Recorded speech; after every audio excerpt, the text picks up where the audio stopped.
pinamagatan ko ito na the Lord's Way, ang daan ng Panginoon. Medyo lumabo yung aking salamin. At sasusumpungan po natin ang ating tatalakayin sa Matthew 7, 13 and 14. Matthew 7, 13 and 14. Sabi po rito, mailapit sa mga kapatid. Kasi baka hindi marinig. Thank you, my daughter. Siguro, alaksan ko na lang. Sabi sa Matthew 7, 13 to 14, enter ye in at the strait gate, for wide is the gate, and broad is the way that leadeth to destruction, and many there be which go in thereat. Verse 14, because strait is the gate, and narrow is the way which leadeth unto life, and few there be that find it. So dito kinakausap ng Panginoon ang kanyang mga disciples. At ang tinutukoy niya ay isang gate na straight o masikip. And isang daan na makitid. At ang isa namang daan ay maluwag at ang gate ay malawak. Maganda doon sa maluwag at malawak, ano mga kapatid? Maganda siguro malawak eh. Eh yung makitid tapos yung daan makipot, pambira. Baka may mga sit pa yun, ano? Mahirap na daan yun.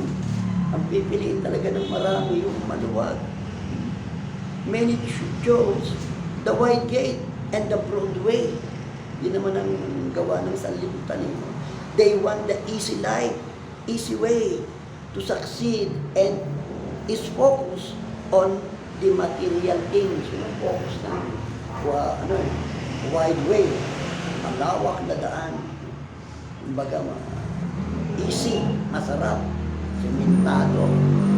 Sa Paris doon sa makipot na daan, dati alam kung siguro ano tayo eh, putikan pag umuulan. Pagka summer naman, mabato.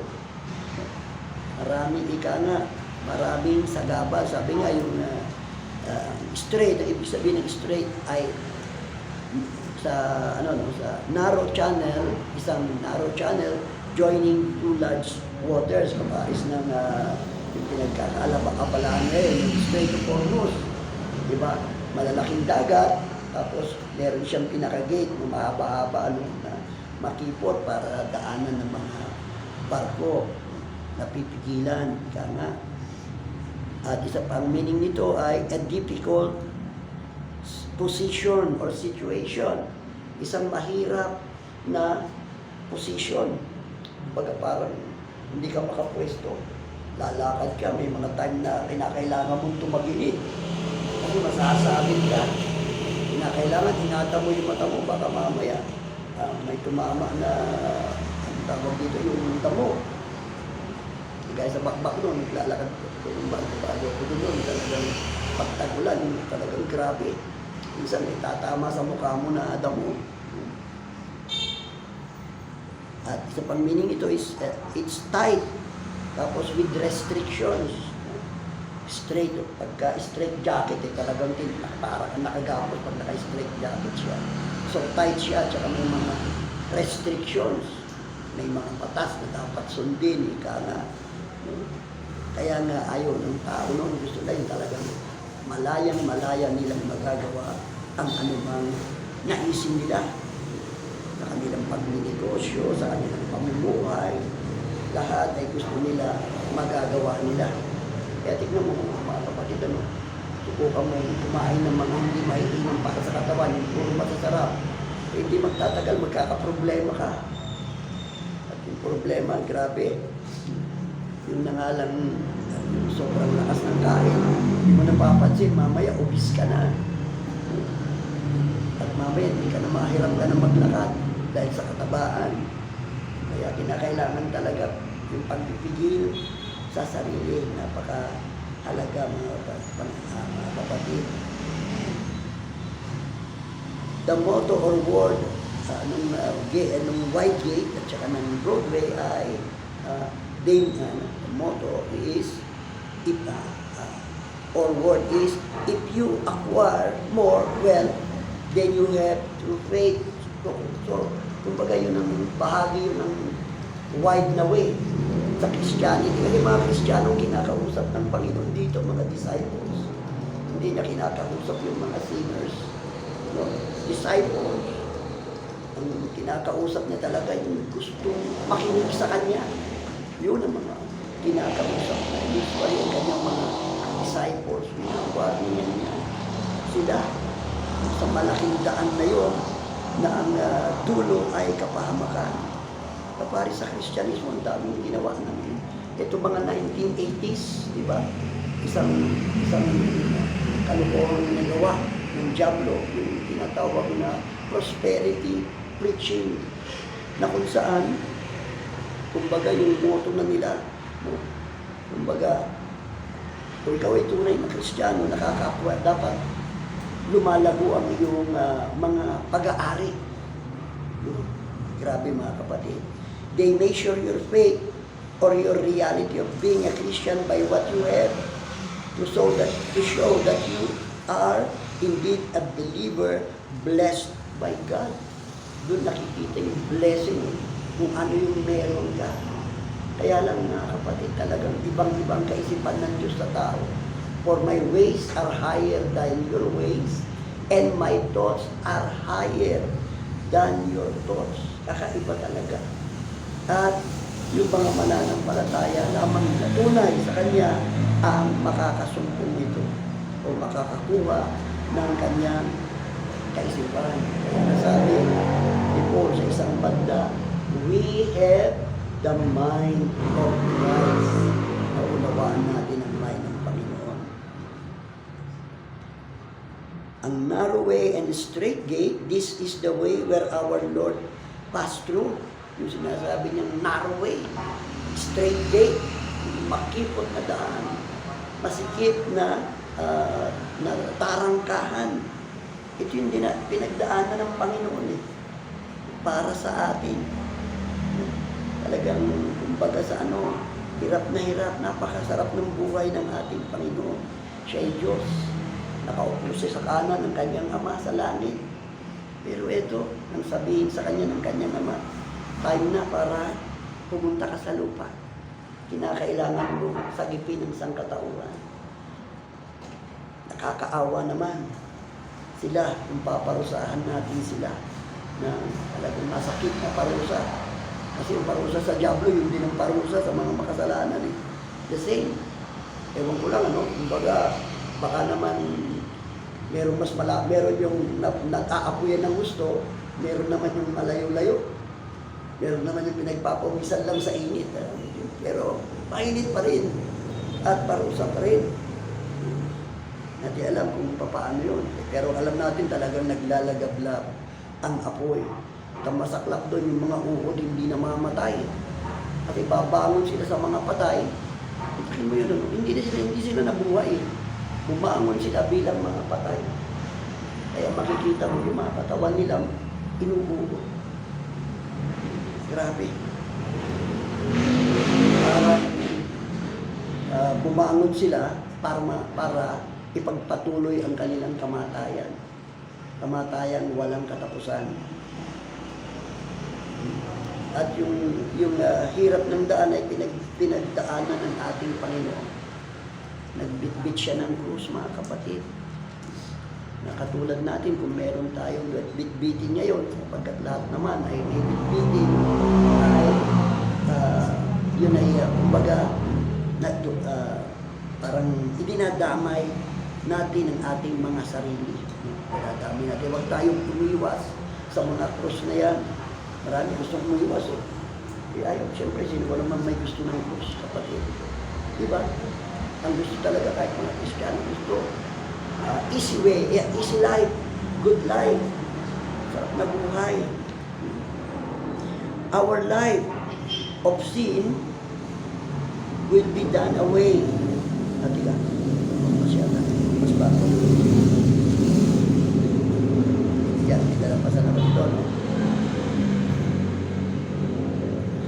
So yun nabanggit natin yun yung dinaanan ng Panginoon, ano, yung narrow way na yun, dumaan siya doon bago tayo. Kaya matapos sabihin ng Panginoon yun sa mga disciples, no, straight is the gate, dito kayo dumaan sa narrow way. Kaya sinabi niya ay, when the Lord Jesus Christ bid us to come to me, sabi niya, come to me and ye shall find rest for your souls.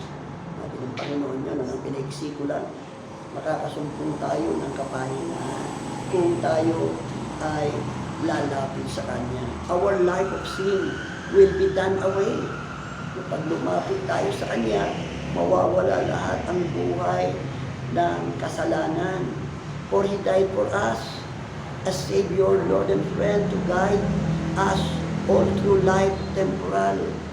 Yun ang ginawa ng Panginoon, kaya siya naparito upang gawin niya ang kanyang sarili na halimbawa kung paano mabuhay at kung paano tayo, kung ano ang trato niya sa atin. Bakit tayo na born again, mga kapatid? Diba? Bakit kinakailangan isilang sa Espiritu ang isang tao, ang isang mananampalataya?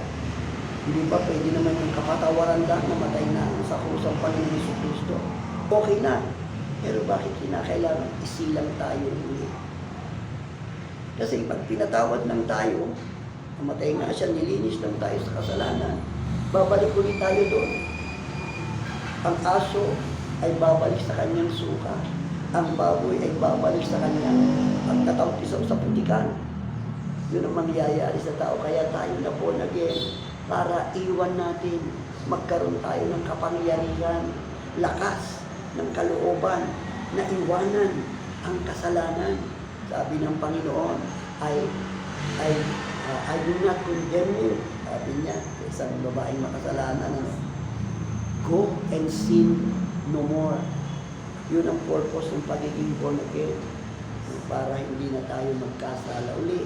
At siyempre, para higit natin makilala ang ating Diyos na buhay, maramdaman natin siya at magkaroon tayo ng tunay na pananalig sa Kanya. Number 2, He tells us, this is the way. Sinabihan niya tayo, this is the way, walk ye in it. For after going through that way, you will find God, our Father and our Lord, sitting beside Him. Kahit makikot ang daan na yan, yung tiisin ng pagdaan dyan. Wala kang mabibitbit pag masikip eh. Diba? Anong mabibitbit mo? Lahat talaga iiwanan mo. I-lay down mo ang lahat ng bagay. Ang pwede mo lang bitbitin doon, yung nakasabit na cross. Yun lang. Sabit sa balikat mo. Wala nang iba. Kakalimutan mo pati ang iyong sarili.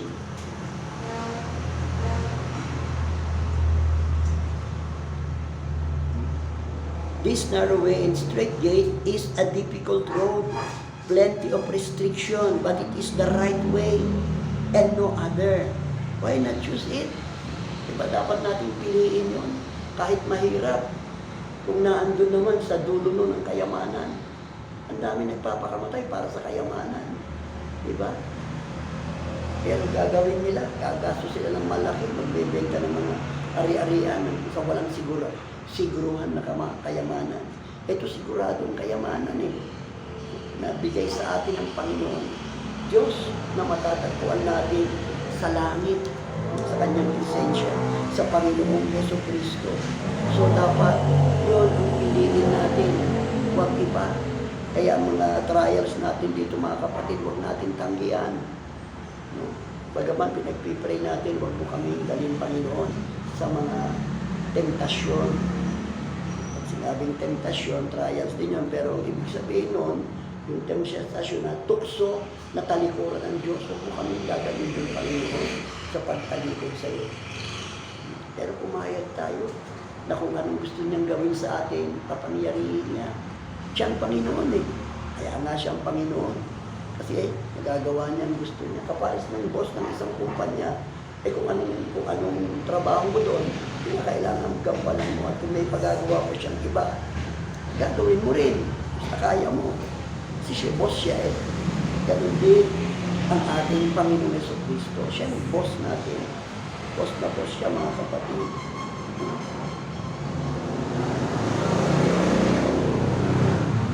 And in this way, we have to let go of everything that this world has to offer.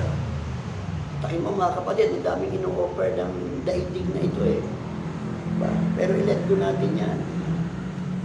Maraming pagkakakitaan. Iba, may nagkakakitaan siya. Ang droga, kung ano-ano pa. Yung mga panlibing lang na ginagawa sa kapwa. At ginagawa nila para yun ang offer ng sa daigdigan na ito, maging maligaya sila, mabili yung kanilang mga gusto. Pero dapat i-let go natin ang mga bagay na yun. Hindi po masama. Kaya lang, maging maingat tayo sa paggamit natin sa daigdig na ito.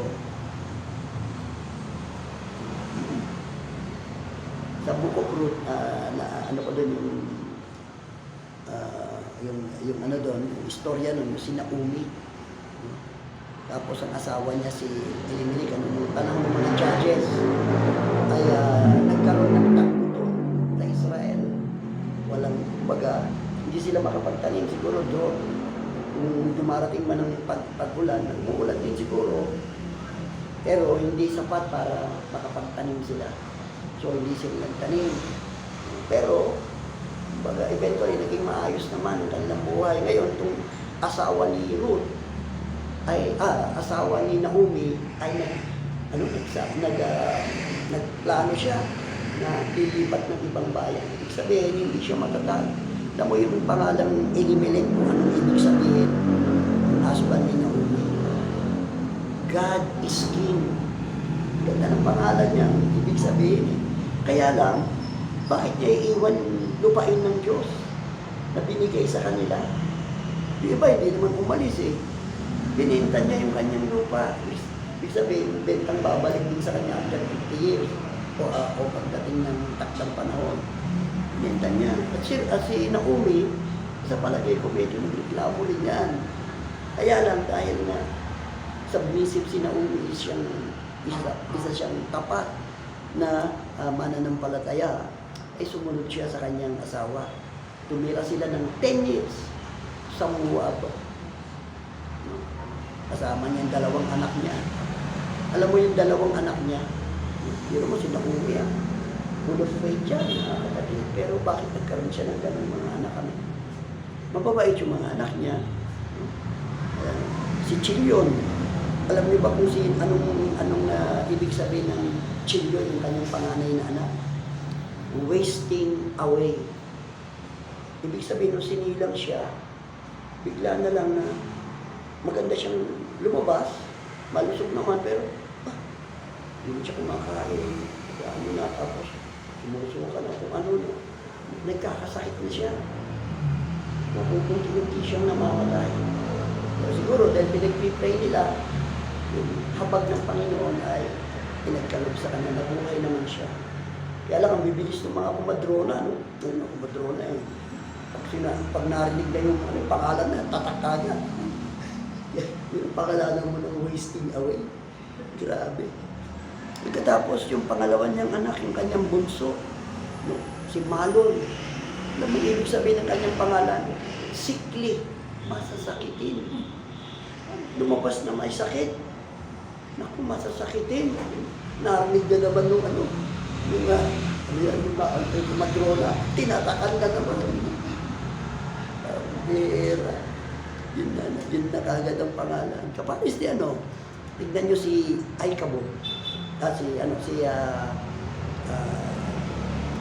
Yung tawag dito, yung pangalan Aikabod, yung istorya na yun, na kung saan naagaw ng mga Pilisteo, yung kaban ng tipan. Dinala ng mga Israelite yung kaban ng tipan para silang manalo sa labanan. Natalo na naman sila. No? At masaklap din yung dalawang priest na nagbibitbit doon, yung magkapatid, si Pinehas, tsaka si Hopni, parehong napatay. No? At yung asawa ni Pinehas ay tamang-tamang manganganak siya noon. Naglilibor siya nung marinig niya yung masamang balita na naagaw yung kaban ng tipan at sila ay natalo sa labanan. Yun mo sabi niya, siya eh. Sabi niya, the glory has departed from Israel. Narinig yun ng ano na naman, itong tagapagpaanak. Pinangalanan ngayon ng Ikabod. The glory has departed. Ang laki yung binigay na pangalan. Kasi tinanong yung nanay, ano ba pangalan natin? Kaya lang mamamatay na siya eh. Pagkatapos yung nabalitaan niya yun, lalo na yun na naging sanina ng kamatayan niya. Kaya sabi niya, ang focus ng babae, siyempre yung yung kaban ng tipan, yung kaluwalhatian ng Diyos. Kaya sabi niya, pahilig na, hindi na yung kanyang panganganak ang inindan niya. Yun ang pagkawala ng kaban ng tipan. Kaya nasabi niya, the glory has departed. Ito na naging pangalan ng kanyang anak, Ikabod. Pero yung mga kapatid, yung mga pangalan na si Naomi, maganda pa. Hindi sabihin yung pangalan ni Naomi, my delight. Ang aking kasiyahan. Kaya nga nung bumalik sila sa Israel, ay si Naomi, sabi ko pinagkaguluhan siya ng mga tao. Nandito ka na. Anong sabi niya? Huwag niyo na akong tawagin Naomi. Umara na sapagkat ang Diyos ay ginawang mapait ang aking buhay. Takin mo, no? Umalis kami ng marami kaming pera, plenty. Dumating kami ng walang-wala. At walang-wala rin na dadat ng mabuti. Nandun yung kanilang bahay. Hindi mo pwedeng ibenta yung bahay mo sa loob ng syudad. So may bahay silang dinatnan. Kaya lang, walang pagkukunan ng mga pangangailangan. At magbibilang ka pa ng matagal kasi 10 taon sila umalis eh. Pananay na nirahan sa Muwag. At doon, maaga namatay ang kanyang asawa. Mukhang mabait naman, kaya lang mahina sa pananampalataya. Kumbaga, siguro matatakot eh. Hindi rin matakot eh. Kaya nasipag siya pero namatay siya ng maaga. Pagkatapos noon, nag-asawa yung 2 anak niya.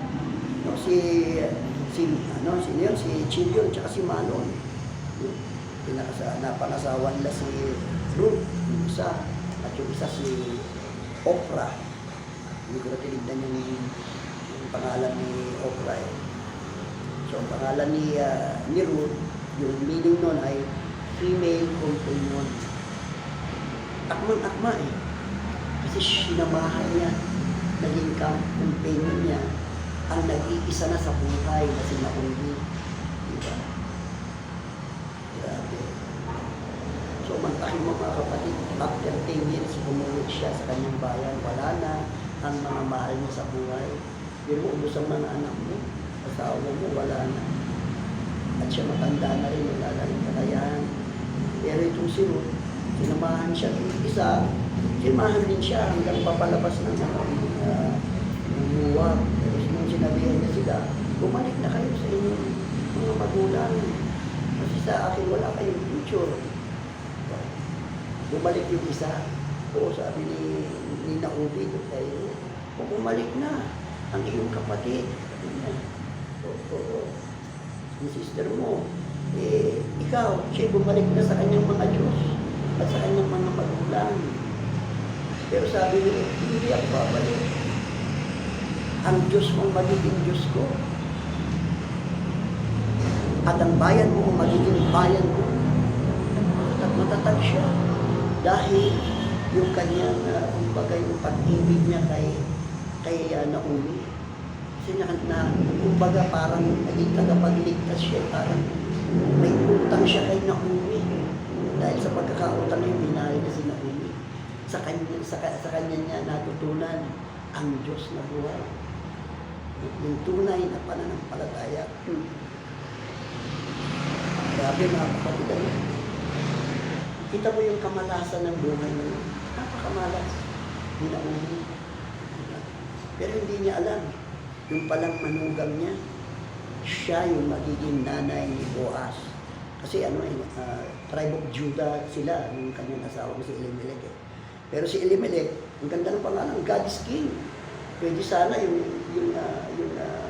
mga kings manggaling sa kanya eh. Kaya na mahina siya sa pananampalataya. Mabait siya pero puring, ano siya, ikinamatay niya yun. Nagkulang siya sa sa paniniwala sa kanyang Diyos, sa pagliligtas ng kanyang Diyos. Kaya inilipat sa ibang tribe ang pagiging hari, yung line ng king. Kaya pangasawa niya, yung second cousin niya, si Boaz, yung pinakasal si Ruth. Tapos, ang anak ni Boaz, si Obed, tapos si Jesse, tapos David, the king. Ang taking mo, no? Yung kamalasan, naging blessing. Pero din sa atin, mga kapatid. Kita mo si Joseph, di ba? Ilang years siya sa Egypt. In Egypt pa siya nung naandun na siya. Maging siya doon sa mistake. Pagkatapos nung pinalaya siya, so, sa pagiging prisoner, dati slave, naging prisoner. No? Siya ay 30 plus na. Yun ang haba ng panahon. Almost 20 years na siya ay nahirapan muna. So, ang slave, ang pagiging prisoner dun sa mga panahon na yun. Kawawa ka talaga eh. Pero, tinaas siya ng Diyos sa isang oras lang. Ganun ang ginawa ng Diyos sa kanya. Kaya mga kapatid, lahat ng tiisin natin, kakayanin natin yan. Diba? First, our comfort laid at the Master's feet. Yung mga comforts natin. Kasi para ka makapasok sa narrow way, kailangan yung comfort zone mo, isang tabi mo lahat yun. Sa Luke 9:23, sabi nito, and he said to them all, if any man will come after me, let him deny himself and take up his cross daily and follow me. So, i-deny mo yung sarili mo. Lahat ng dating kasarapan na natatamasa mo, i-deny mo na yan. Aayawan mo na to win Christ. Yung purpose mo na, that you may win Christ. Susunod ka na sa Kanya. At kung anong yung pinag-uutos niya, siya mo nang gagawin. Second, our life with all its desires and value must be considered without value to win Christ. Lahat ay wala nang halaga sa iyo para mapasayo ang Kristo. Madakila mo siya sa iyong buhay. Sabi po sa verse 24, for whosoever will save his life shall lose it, but whosoever will lose his life for my sake, the same shall have it. Mga kapatid, sa Luke 9:23, tapos sa verse 24 yun. So, kinakailangan yung mga kagustuhan natin, babaliwalain na natin yung ating sarili, yung mga pagmamalaki natin, aalisin na natin yan. Kung tayo nakapag-aral man, ilapag natin yan sa paanan ng Panginoon, huwag natin ipagyayabang ng mga bagay na yan. Third, there is no gain out of this world. Mula dito sa daigdig na ito, wala tayong gain dito, wala tayong pakinabang dito. Temporal lang ang anumang pakinabang natin. At minsan yung pakinabang na yun, nakakasama pa. Sa verse 25, sa Luke 9, or what is a man advantage if he gain the whole world and lose himself or be cast away? So, wala ka na pala. No? Kung ano man yung nakamit mo dito sa lupa, nagkaroon ka ng magandang bahay, sasakyan niya ng mga panaginip ng mga kabataan. May sasakyan, magandang cellphone, at iba't iba pa. Ma-enjoy yung Netflix, pa-internet, at tumaari, wala silang ginagawa, nasa bahay lang, kumakain, tulog, mamamasyal kung gusto. For what, it is to believe in Christ, to trust Him, obey Him, and to love Him with all our heart, soul, and strength. Our whole being should be dedicated to Him only. Nakikita mo mga kapatid, ang dapat na attitude natin. We are for Christ. Everything that is in us, our body, our soul, our spirit, and everything that belongs to us, belongs to Christ. Matthew 10:37, sabi po rito, pati sa mga relasyon natin, mga kapatid, ano? He that loveth father or mother more than me is not worthy of me. And he that loveth son or daughter more than me is not worthy of me. So sa mga relasyon natin, papahalagahan natin ang ating relasyon. Pero hindi dapat na lumagpas yan sa relasyon natin kay Kristo. Makikita mo ano yung claim ng Panginoon Kristo is the claim of God. Diba? And ye shall love the Lord your God with all your heart, with all your soul, and with all your strength. And to him shall be clean. Sa kanya kayo kakapit. And it is the claim of Christ because he is God. Kapatid, yun ang gagawin natin. Kaya lang minsan, mga kasalanan natin, yun lang isang oras sa panalangin, hindi natin magawa. Ito mga kapatid, yung mga kabuuan isang oras sa isang araw, ay hindi natin magawa. No? Fourth, be ready to be persecuted. Isa pa yung mga kapatid. Baga dito tayo iwas na iwas eh. 2 Timothy 3:12, yea, and all that will live godly in Christ Jesus shall suffer persecution. Maraming Kristyano hindi na nagsasuffer ng persecution kasi nawawala na yung godly life sa kanilang buhay. At yung persecution, mga kapatid, hindi lang sa labas ng bahay yun, ha? Kuminsan wala kang persecution sa labas ng bahay, sa loob ng nangyayari at times with our families, sa mismo mga pamilya natin. Sabi sa Matthew 10:36, and a man's foe shall be of his own household. A man's foe shall be they of his own household. Sa kanyang mga kasambahay, sa kanyang mga kasama sa bahay, magiging kaaway niya. Ang kanyang anak, ang kanyang ang kanyang manglulugang. We will pass through.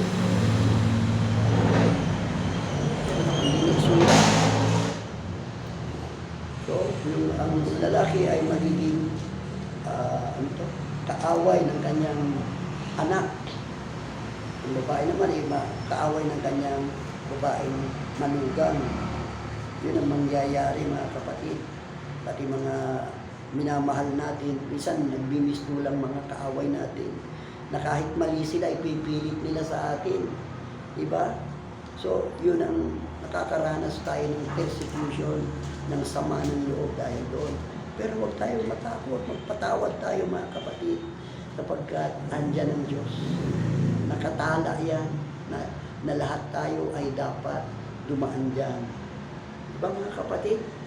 Kaya, tiisin natin, mga kapatid, daan lang tayo sa narrow gate kahit mahirap daanan. Para sa atin, gawin natin. Lord, gabayan mo po ako. Huwag mong bibitawan yung kamay ko, baka hindi ko makayanan. Ang pagtawid sa makipot na daan, sa makipot na tarangkahan.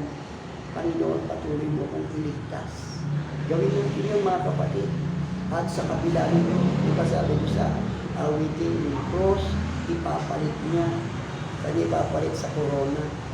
Mga kapatid, gagawin ng Diyos para sa atin yun. Huwag tayo mababahala. Huwag tayo matatalo sa kanya. In this world, ye shall have tribulation. Nakakaranas tayo ng samot-saring kahirapan. Pero huwag tayong matakot because Christ said, I have overcome the world. Nanalo na tayo. Nanalo na ako. At dahil dito, panalo kayo. We are victorious. Mga kapatid, makipaglaban tayo patuloy. Makikipaglaban ng liwanag, laban sa kadiliman. Ang kabutihan ng ating panangga, ang kabutihan ng ating armas. Hindi tayo gumagamit ng armas ng kadiliman. Hindi armas ng kabutihan ang ating daladala. At ang pangalan ng Panginoon ang ating pinagkakatiwalaan. Pagpalaan kayo lahat ng Panginoon. Tayong lahat, tayo po ay tayo sa isang panalangin.